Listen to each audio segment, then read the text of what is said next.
Hello, and welcome to another episode of the Keys to the Capstone podcast series, From Topic to Paper. I'm your host, Greg, and we'll be talking about all the things you need to know to get the most from your library. Welcome, everybody, to another episode of the Keys to the Capstone podcast series, From Topic to Paper. Joining me today is Dr. Heidi Julian, Director of the School of Library and Information Studies at the University of Alabama. Thank you. It's lovely to be here. So one thing this podcast is for students. And all students, no matter where they go, are going to have to write papers at one point, and they're going to have to find sources. And the sources that they're probably most familiar with are popular sources. So can you tell us what are popular sources? Sure. Popular sources are exactly what the label infers. Just things that are out there in popular media and everyday culture, things that we run into all the time. You get magazines that you're all familiar with. You might get Time Magazine or Glamour or Cosmo. Those are all popular sources. Wikipedia is another example of a popular source. Excellent. And what we expect students to do is to go to a different kind of source when they're working in the academic arena. We expect them to find scholarly sources. So can you tell us what is a scholarly source? Sure. A scholarly source is some information that has been vetted somehow by scholars, by people who are in fact experts on the topic.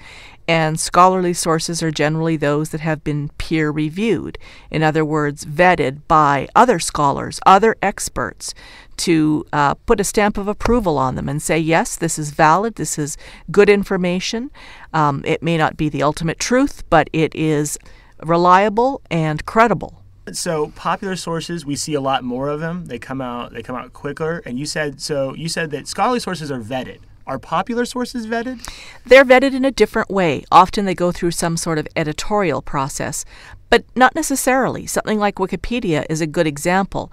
The only editorial process that information goes through there is by other people who may also be non-experts.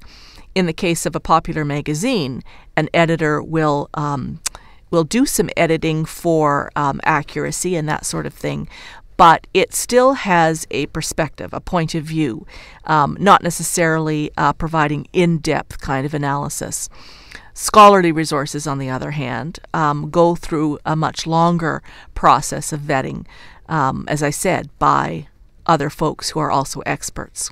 So you're someone who has written many scholarly works, scholarly articles. Who writes these things? Well, professors do, and I'm a professor.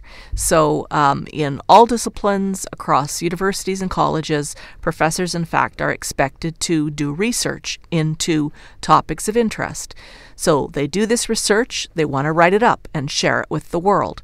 It's required that they do that. That's part of their jobs. So the writing it up and sharing it with the world is through these scholarly venues. So journals, magazines, but scholarly magazines, and we call those journals typically. So that information gets published in the form of articles. Okay. And scholarly sources are peer-reviewed. What exactly does that mean? That means that if an article is submitted for publication, some research has been done and that wants to be shared, then the editor of that journal will submit that article to review by 2, 3, or even more experts, scholars in the area who can say, yes, this research was done well, it's credible, the process was clear and detailed, it could be replicated, and the researcher, the author, has done a good job of interpreting the findings and telling us something that's useful for the rest of the world to hear. So just because something is scholarly, does that mean that students should think that everything in that article or that source is true or accurate? I think you can expect accuracy. I think truth is a slippery thing, and we're always on the lookout for truth and for better understanding and better explanation. I think what you can expect to find in scholarly articles is credibility and accuracy and verifiability. Which is why it's always important to have multiple sources of information for, let's say, a paper or a project. Absolutely. Excellent. Thank you very much for joining me, Dr. Julian. You're very welcome.